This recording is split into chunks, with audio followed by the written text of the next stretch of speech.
Alright guys, so first off, this is going to be a longer video than what I have been making. I'm going to start off by telling you exactly what happened, almost as detailed as I possibly can. And I'm going to be branching off the main story to tell side stories as well. So please try to stick with me. Hopefully it all makes sense to you in the end. And also, I'm probably going to be talking about something else later as well. So, anyways, here we go. So, I had already walked probably about 16 or 17 miles. I stopped at a park, as you guys will see in this video, and I was going to camp there originally. I found out that I couldn't, so I kept pushing. I found a church down the street, which was, it was more than just down the street, but you know. I finally made it to that church, and I was getting ready to go behind it and set up my tent because, you know, sometimes I just stealth camp behind the churches or where I can just camp wherever I can, right? But there happened to be a state trooper there. And so I thought to myself, well, shit, I don't know what to do now.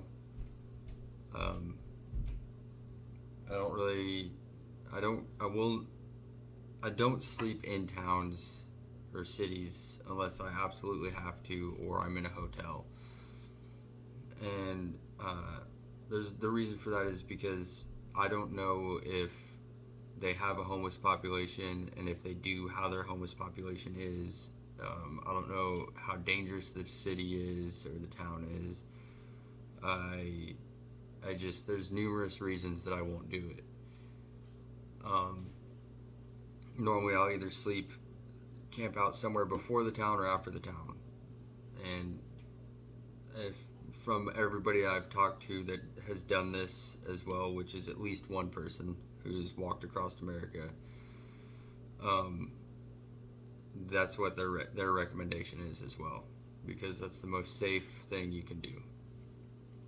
So I was sitting there at the church, poured out some water for my dogs, drinking water for myself. I was looking on my phone, looking on my maps, pouring over everything that I could to find where I could sleep tonight. And this state trooper pulled up behind me, and as soon as he started driving towards me, I instantly thought, here we fucking go, another cop to fuck with me, because honestly, I have like PTSD from the police. You know, they've never really abused me. They never overly abused their power against me. It's just that 9 times out of 10 that I've had encounters with the police, things have not gone great for me.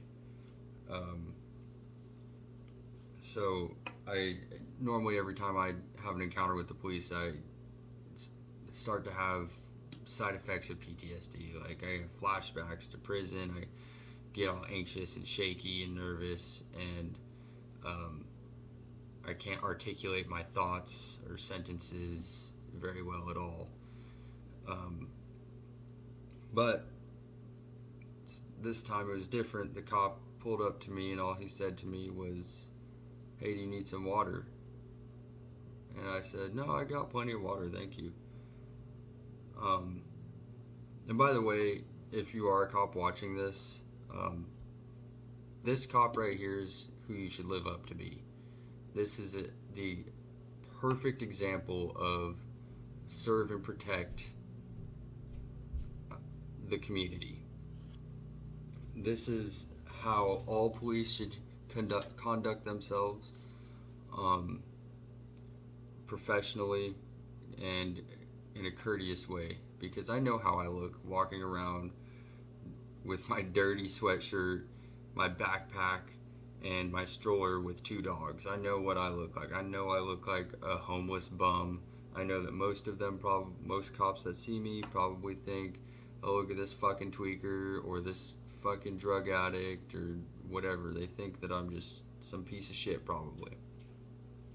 But this cop, we got to talking because he asked if I needed water. I could tell he was being kind and courteous, and he ended up asking me what I'm doing and why I'm doing it, because he saw my sign on my backpack. I have a sign that says "Walking Across America." He saw it and he said, "I see your sign. What are you doing? Where you headed, and why are you doing it?" I told him I'm going to Oregon, and I told him why I'm doing it. And I'm gonna go over a little bit why I'm doing it now with you guys. This is basically the shortened version, as best as I can. Most of you know that I've struggled with mental illness and depression for the majority of my life. If you've known me for any amount of time, you know that I am not necessarily always in the greatest of headspaces. So what I told the officer is what I'm going to tell you guys. I moved here to Missouri to get my life straightened out a little bit more. In Oregon, I was partying way too much, drinking way too much, doing stupid shit way too much. And I wasn't going down a path that I liked. So I moved out here to Missouri on my dad's property to get my life straight. And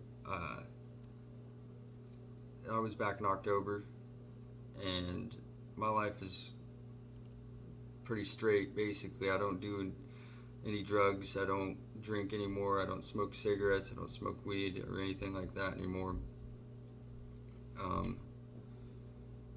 But my ex left me, and it kind of devastated me. Sorry, I had to pause for a second. Dog was barking. Anyways, had to pause again for a second. Dog was barking. Anyways, my ex left me, and the way she left me wasn't very great, and I was pretty devastated. But I was sober, and so my mental health was in the trash, per usual for me. And from past experiences, I know that there's two things that have always made me feel better. One that's being outdoors, right? I have always loved being out in the woods. I've always loved going off-roading, camping, hiking, fishing. I've always enjoyed those things. Maybe not so much hiking as much. Mostly because I was lazy for a long time. Two is physical activity. Whenever I was at my lowest point in life, which is not whenever I committed suicide, it was after that. When I was at my absolute lowest point in life, I started working out. I worked out 5 days a week for probably close to a year. I ended up getting into great physical shape, and I ended up feeling absolutely phenomenal mentally. I was no longer depressed or sad or anything other than confident and for the most part happy. So I decided that this would be a really good thing for me to do, because I'll be outside 99% of the time, and I will be getting plenty of physical exercise walking. With that said, I'd also like to use this as an opportunity to bring awareness to mental health, men's mental health to be specific, especially their suicide. With a quick Google search, you can look this up. I think it was men's suicide rate versus female suicide rate. Males have 3 to 5 times higher suicide rate than females do. And I think a major reason for that is because our mental health isn't taken into nearly as much consideration as the female's mental health is.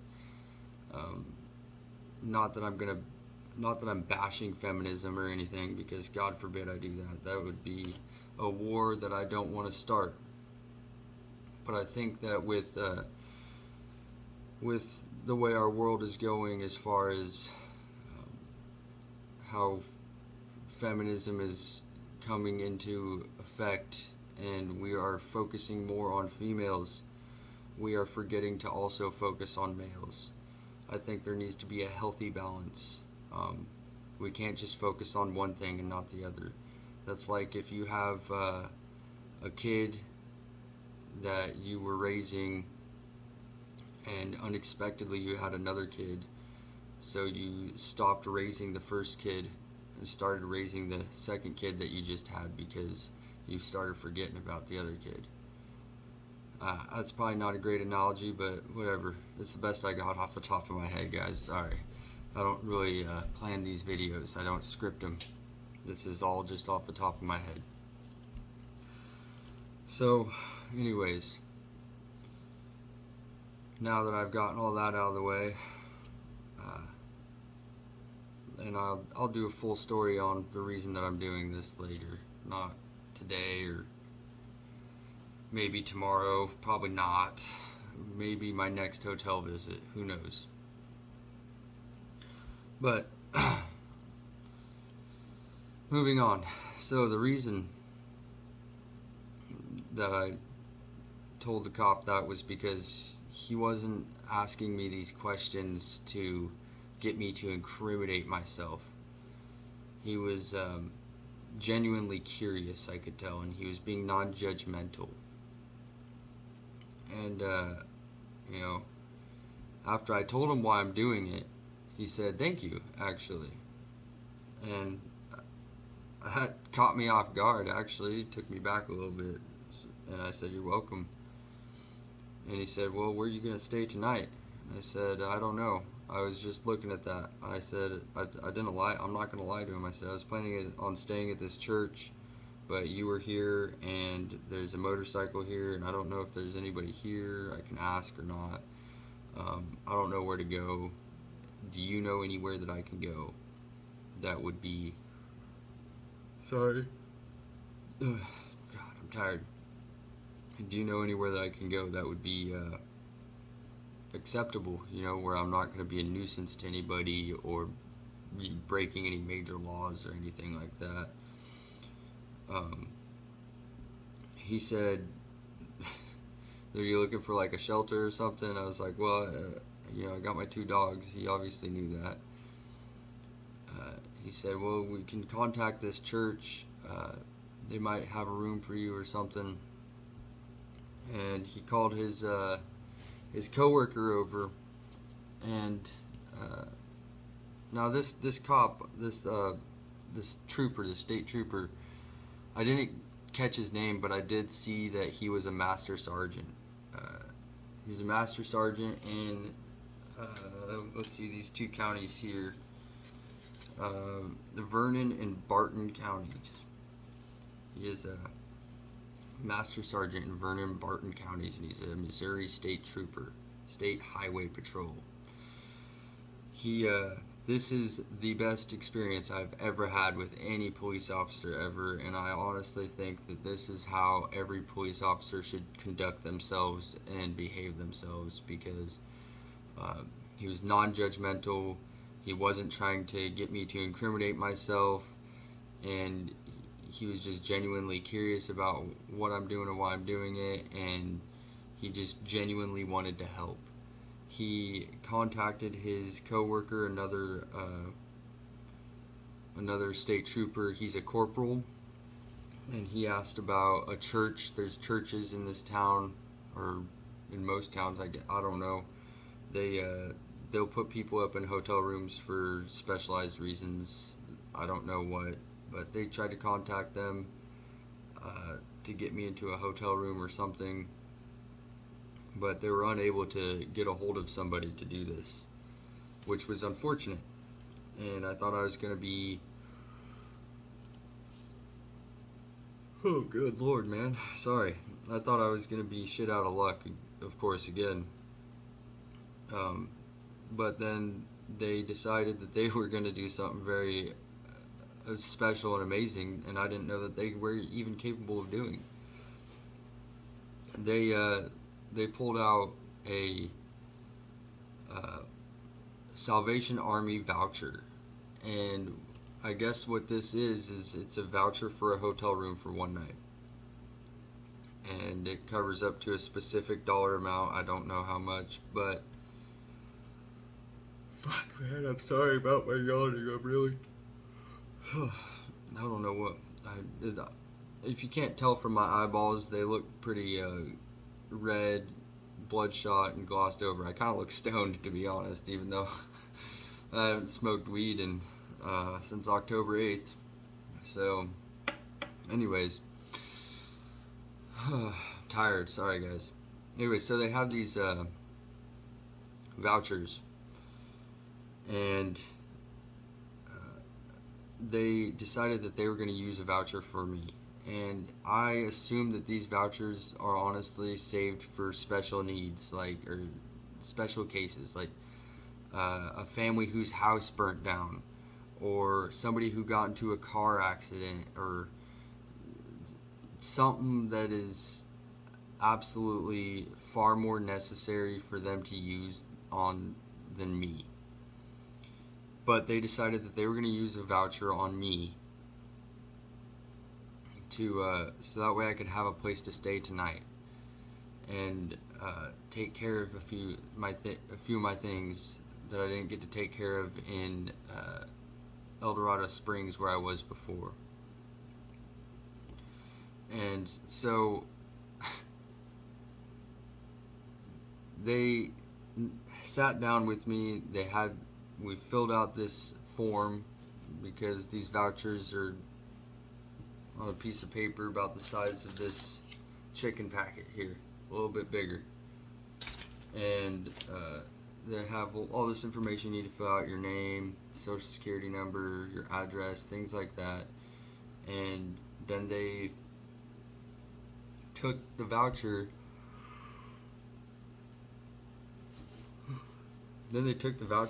First, before that we even did this, right?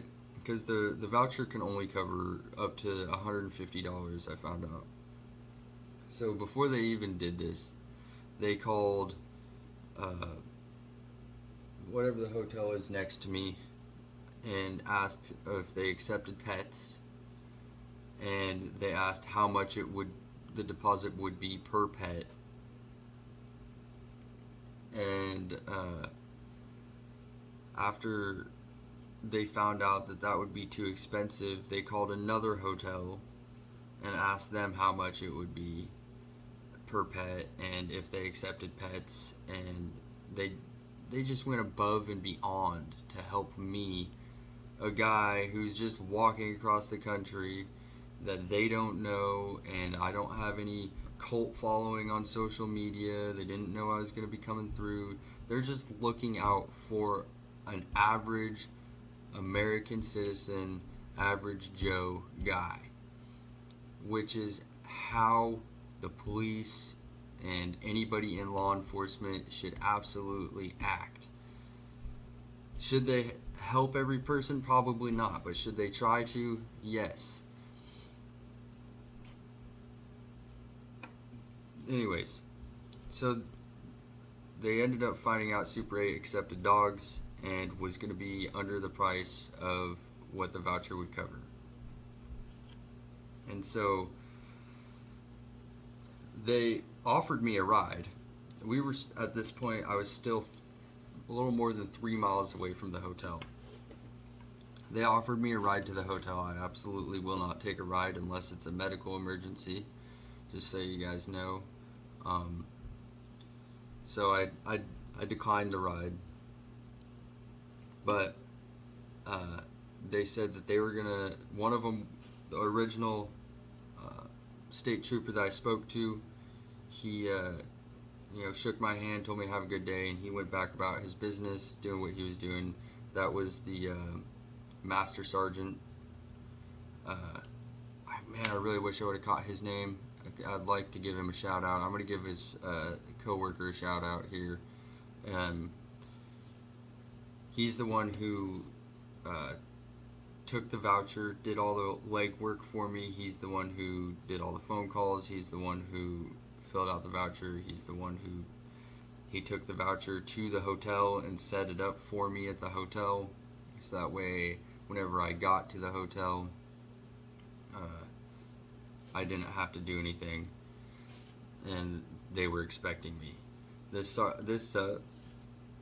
state trooper's highway patrol. His name is Corporal J.D. Lee Masters. His badge number is 467. He went above and beyond, and I really, really hope that this gets seen to the point where people are helping, to the point where people are telling him that he did a great thing. Because without knowing me, my criminal background, he doesn't know who the hell I am. He helped me. And that's all that matters. He didn't judge me. He didn't jump to conclusions. Neither one of them did. And that's how people in law enforcement should behave. They shouldn't jump to conclusions, make judgments. It's not their job. You know, they shouldn't be trying to they shouldn't be suspecting everyone of being a horrible person. I understand that after doing the job for a certain amount of time. By the way, these guys, if you're a master sergeant, you've been on the force for a long time. Or in law enforcement for a long time. This master sergeant that I don't know his name, I asked him how long he's been doing it. He said this year is his 26th year. So honestly, whenever I say I understand that after doing the job for enough time, you're probably going to start becoming a little more cynical. You're going to be bitter. You're going to be untrusting of everyone. You're going to automatically start to judge everyone just because of all of your interactions. Well, that's not really an excuse, because this guy's been on the force been in the, I don't want to say on the force because I don't really know. He's been on the job for 26 years. Okay, I'm sure he's seen plenty of shit. Alright, but he doesn't judge me. You know, he helps me instead. He sees a guy who could be homeless, who could be a drug addict, who could be an alcoholic, who could be anything, just walking down the road, and instead of judging me or trying to get me to incriminate myself in some way, he helped me. Both of them did. So I really hope that this gets out there enough to where they can get the actual recognition they deserve, and that, you know, hopefully that because of this video and of this discussion I guess I'm having with my phone, hopefully because of it,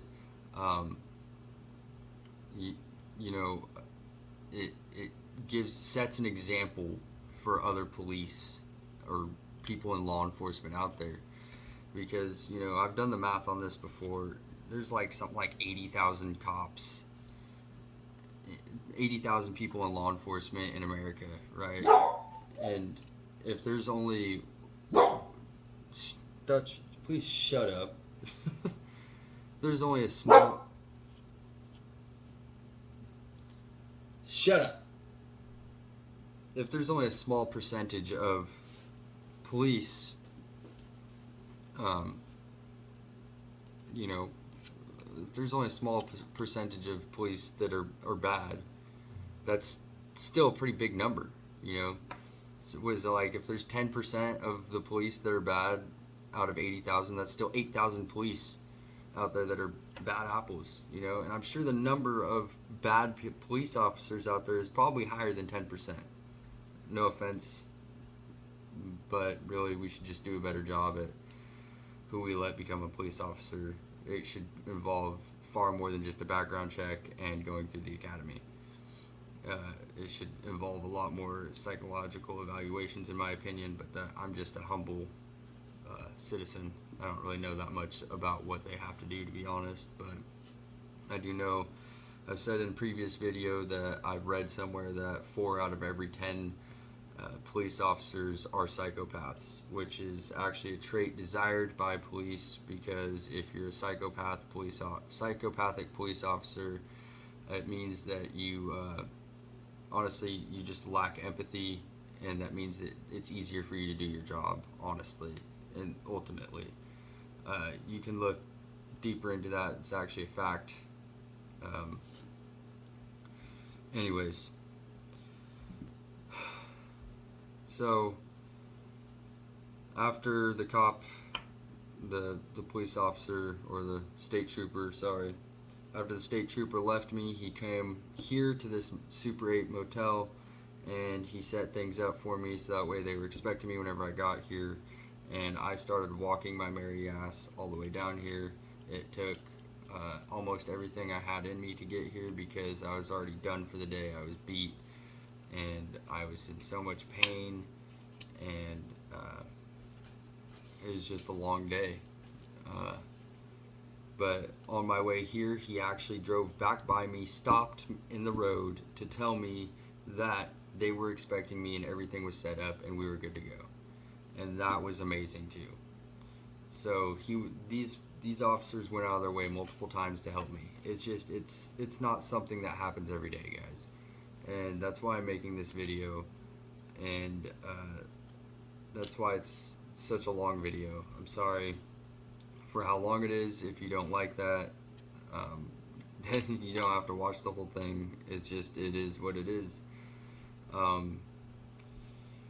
Anyways, so I'm gonna make some dinner now and feed my dogs and get my ass to bed and wake up early and start my day tomorrow.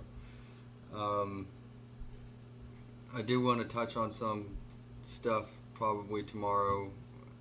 Actually, you know what? Fuck it. I'll just touch on it now.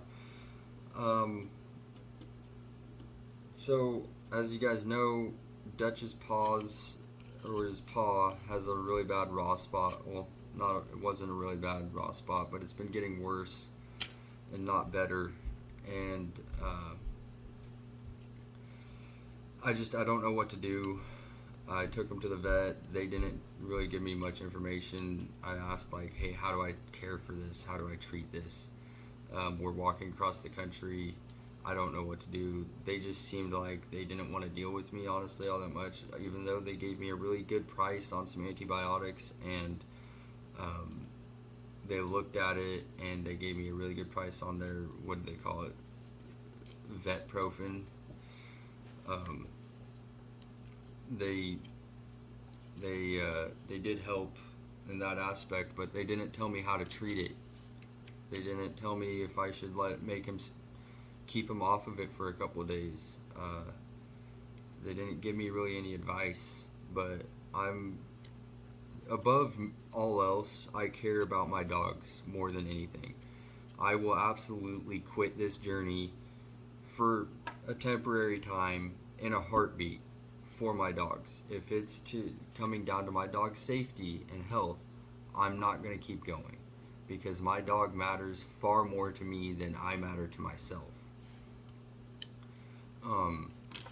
So with that said, you know, since it's not getting any better, I may be taking a break for a couple weeks, or a week, or a couple of days. I don't know.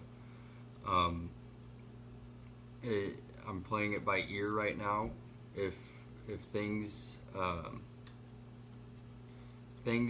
don't get better within the next couple of days, my dad is it's funny, I chose this time to start walking across the country. My dad is coming to Missouri, to his property, on vacation, and I may go with him to give my dog some time to rest and heal. I'm straight to keep going. I mean, fuck, it sucks. Yeah, my body hurts all the time, but I can handle it. You know, I'm not to the point where I can't handle it yet. But whenever I'm watching my dog walk with me every single day and he's limping, and I'm checking his paws every day and he's got a raw spot and the raw spot is getting bigger and it's not getting any better, I'm not going to keep putting him through that pain and punishment. And I'm not going to do this without him either. I'm not going to abandon him somewhere, because I am all he knows. I am all he has. So I may be taking a break, guys, and I'm not quitting, and it pains me very much to take a break anyways, because I'm doing this for a reason, and I don't want to have to stop. But his health comes far before any of this. This doesn't matter to me if it comes down to my dog. So it may just be a couple days, it may be a week, it may be 2 weeks. I don't know yet. I know that there's a place down the road where I could post up for probably about a week if I stocked up my food. I know that I can go with my dad and I can stay with him for 2 weeks, and he can drop me off back here. I haven't decided what I'm going to do yet, but as soon as I know what I'm going to do, I will let you guys know. And I apologize now if that disappoints you guys. I mean, honestly, if you're going to be mad or upset about it, fuck you, because my dog matters more than you do to me, more than your opinion does to me, not more than you as a person do to me, but more than your opinion matters. I'm sorry, but that's the fact.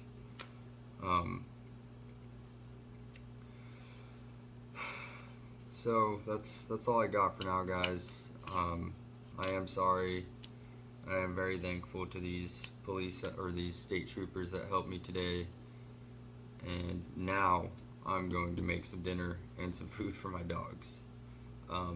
Peace out. Hey guys, so it's 8:30 right now. I've been awake since 6. Yeah, I slept really heavy. I'm still groggy from it, actually. It's almost like, I don't know, I slept too much or something like that. It's just weird. Anyways, I wanted to show you guys something, because I think it's very astonishing to me. Whenever I got this hotel room, it was around 6 o'clock or so, and immediately the first thing I did was pull out my chargers, and I plugged in my 2 battery packs that I use for charging my phones. They're solar packs. I don't understand why they don't. Shut up. Anyway, sorry, interrupted. I don't understand why they say that they're solar charged battery packs, because the solar panels, they literally don't do anything. It says so on the thing. I'll even read it right now. Getting a little off track here, but solar charging efficiency is subject to sunlight intensity and local weather.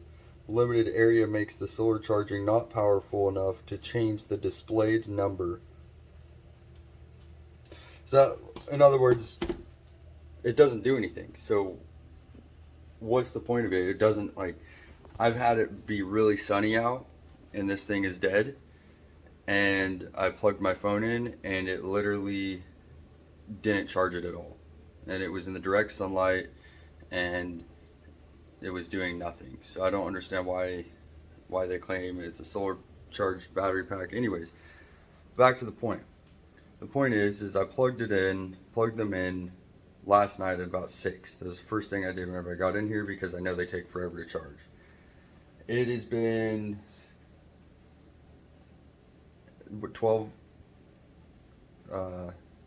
14 hours later, and neither one of them are charged still. As a matter of fact, one's at 58%, the other one is at 60%. The one that's at 60% would be a lot further behind, but I plugged in my better charger that I use for my phone, because it charges my phone really fast. I plugged it in, and it's sped up the charging process for this one, and it's actually jumped ahead of the other one, whenever really it was about 10% behind the other one, which is impressive. But the fact that it's been 14 hours and neither one of them are charged is absolutely crazy, because I used the same chargers last time as this time to charge them, and they were done within the 8 hours that they normally take to charge. It's just really weird to me that they take that long to charge. Anyways, I just wanted to complain about that, I guess, a little bit, and give you a little bit of an update. This morning I'm getting everything packed up, ready, reorganized, like I kind of need to, because sometimes with the disorganization, it kind of affects my mental stability, I guess, in a way. Yeah, so get everything organized, and then I'm gonna go and do my laundry, and then after my laundry is done, I'm starting to head west. And once, I don't know where I'm gonna camp tonight. I think I saw a park about 6 or 8 miles west, I think, that I might camp at. And then after that, I'm going to keep heading towards Nevada, pick up a few supplies. Then I'm gonna keep heading west even further, and I think there's a place over that direction that I really want to see and you guys really want to see. So it's a surprise. You're gonna have to wait a couple days, I think, but you'll see it whenever I get there. Anyways, I'll give you guys an update whenever I have one. Peace out. Alright guys, well, I guess I changed my mind about doing laundry today. Oh, hold on, Dutch is being. Thing is I didn't change my mind willingly. It's just that for whatever reason, the only laundromat in this dang town is closed only on Thursdays. And today just happens to be Thursday. So they will be open tomorrow, but I don't plan on being here tomorrow. I guess the next place that I'm gonna be able to do laundry at is gonna be Nevada. And or not Nevada, yeah, Nevada. And that's where I'm heading now, so it'll be like probably tomorrow I could do some laundry over there. I don't know. I'm planning on making a pretty good push in that direction today. Dutch's paw seems to be doing a lot better on an update. He's not limping around so much, so that's good news. Man, he sure does pee a lot. He's peeing again. I made sure that he drank a lot of water last night though, so that's good. You know, he's hydrated. Gotta make sure my puppy stays healthy-ish. No, not more than just ish, right? Anyways, I'll give you guys an update later on whenever I have one. And maybe I'll take some more videos of things that I see along the way. Maybe things that are more interesting than just me talking, huh? All right, peace out. All right, guys, so I'm at a park that's on the side of a highway.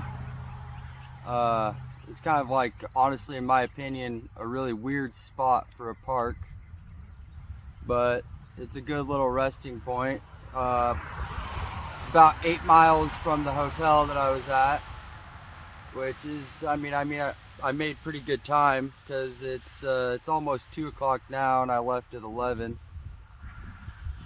3 hours? Oh, 4 hours. That's pretty good time, I guess, considering.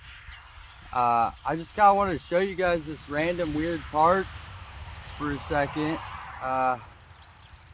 It's got, here, let me flip the camera around. So it's got a couple benches, 4 benches, a couple little parking spot things, and it's got this fire pit here. I don't know what the deal is with it, but it's got wood in there and it looks like it's been used. Not super recently, obviously, but it's definitely been used at some point. Highway's right up there. It's called Jordan Davis Roadside Park. Look at the dogs playing. Look at them go, zooming around. God, I don't know how they have so much energy. Small dog I understand, Dutch I really don't, because he just walks all day with me. So he's actually, whenever I took him to the vet the other day, let me flip the camera back around. Whenever I took him to the vet the other day, he weighed in at 47, almost 48 pounds, which is actually surprising because a couple months ago, whenever I took him to the vet, he actually weighed 45 pounds. And the time before that, he weighed 45 pounds. So he normally is right at 45 pounds every time I've taken him to the vet. So it's actually really surprising to me that he weighed almost 48 pounds. It's I mean, it's good, you know. It means he's gaining weight even on our journey. It means I'm feeding him enough, right, and making sure he's got enough water. Anyways, I'm gonna hang out here for a while, rest up a little bit, and I think I might head on, because originally I was gonna camp here. I was looking at the maps last night and this morning, and whenever you look at the road map or the road view, you can look over here. Here, let me flip the camera back around. You can look over here where this guardrail is, and there used to be bushes right there. And I was like, man, that'd be a perfect place to camp, but those bushes are clearly gone, and there's a house back in there, there's a house over here. So it's still early enough, it's only 2 o'clock, that I think I got enough time I can push on through to another spot. I'm just gonna spend some time here relaxing for a minute, let the dogs drink some water and drink some water myself, and look at my options up the road. You see this right here, this is like a weird roadway where they've like sprayed the rest of their leftover paint or something. I think I'm gonna walk up that here in a little bit and see what it looks like. Anyways, I'll talk to you guys later. Peace out. Okay, so I think I found a good spot that I'm gonna put up a camp tonight. It's about another 6 miles down the road. That's I mean, it's actually 7 miles, 6.9 miles, same difference. That's pretty far. It's a little further than I wanted to go today, but you know what, I'm feeling kind of all right, and at this point I can just take my time with today and walk as slow or as fast as I want, because I'm not in that much of a hurry right now, because I've already walked as far as I was planning on walking today. So anything else is extra, it's bonus, extra credit. So I think I'm gonna do that. I'm gonna walk a little bit further, set up camp behind this tent, and behind this church, and chances are that I'll get there by dark. Hopefully I'm getting there right as it's starting to get a little bit darker out, so that way I can just put up my tent, pass out, and wake up and pack everything up and head out. I'm gonna stop at Walmart tomorrow and then resupply real quick, and I need to pick up some whey protein. So I was doing some thinking, you know. This bag, my bag here, it weighs about 30 pounds, give or take, on an average day, right? And that's quite a bit. And my cart here, I have no idea how much it weighs, but I'm willing to guess it weighs 70 pounds maybe, especially with all the water, give or take. You know, water's about 8 pounds a gallon, so I carry as much water, just about as much water as I can.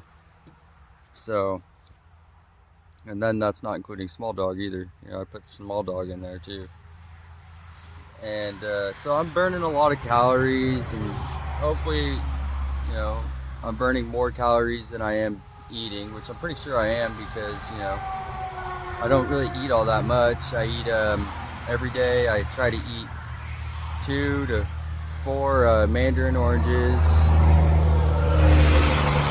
I try to eat the crunchy granola bars, at least 2 to 4 of those a day, and then I eat half a cup of rice and 2 pouches of chicken. I don't remember what size, how much chicken that is, but 1 pouch is 70 calories. I know that much.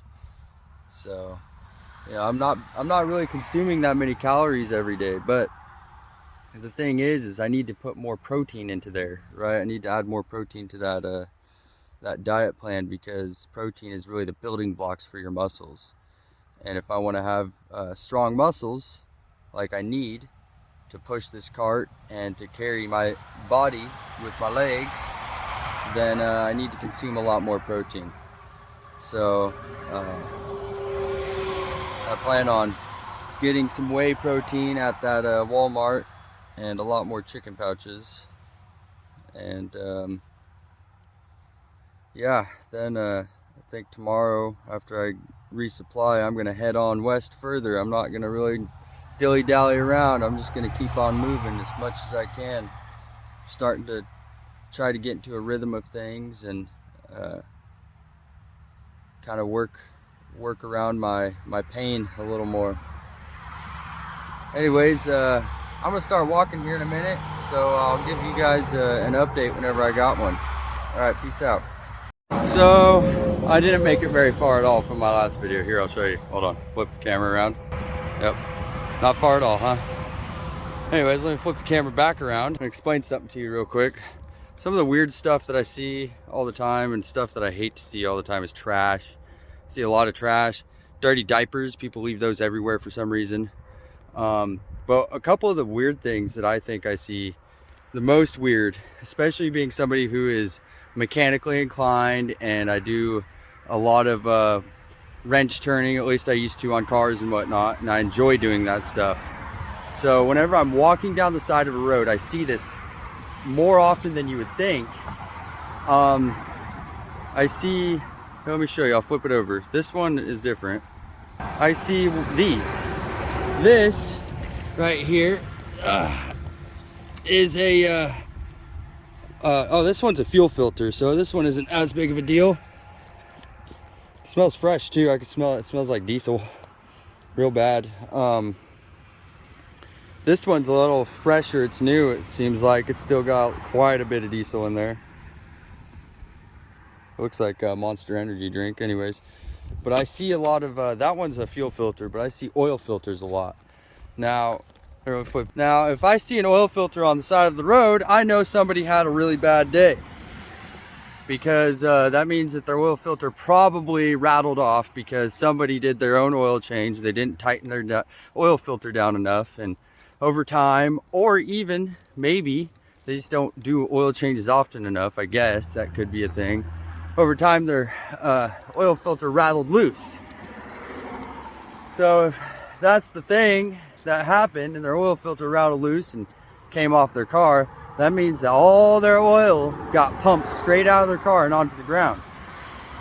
And that means shortly after that happened, their engine seized up, because your engine needs oil to operate properly. It's like the blood of your engine. And I've seen it probably 3 times now, just in the last month. Actually, not even in the last 10 days, 11 days of me walking, but in the last month, I've seen 3 oil filters on the side of the road, and 2 of those being within the last 10 days. I just think it's really funny how that keeps happening, and I find it very unfortunate for those people. But I just wanted to share that with you, that's kind of like some of the weirdest things that I keep seeing. Anyways, I'll give you guys an update later. Peace out. So this one's the first. Here, let me show you. Let me flip the camera around. It's gonna be a pretty loud. Couple cars are coming.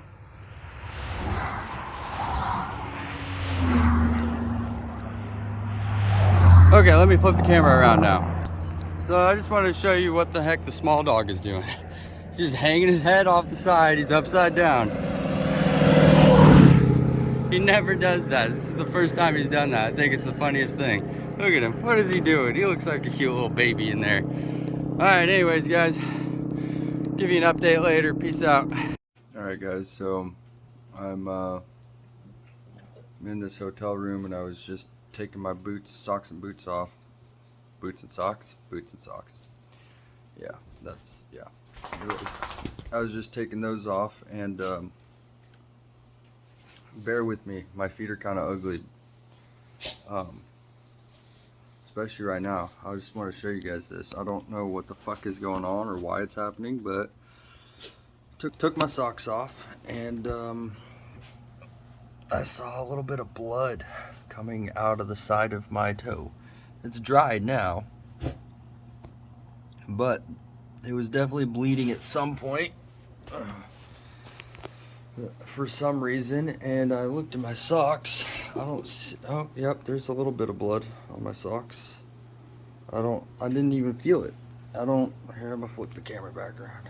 I mean, yeah, sure, my feet hurt and all, because I got blisters on the bottoms. That hurts the most. I'm not sure why. I don't feel the side of my toe bleeding, but that's that's slightly concerning if it isn't anything else. Anyways, I'm gonna take a shower now and get some sleep. Peace out, guys.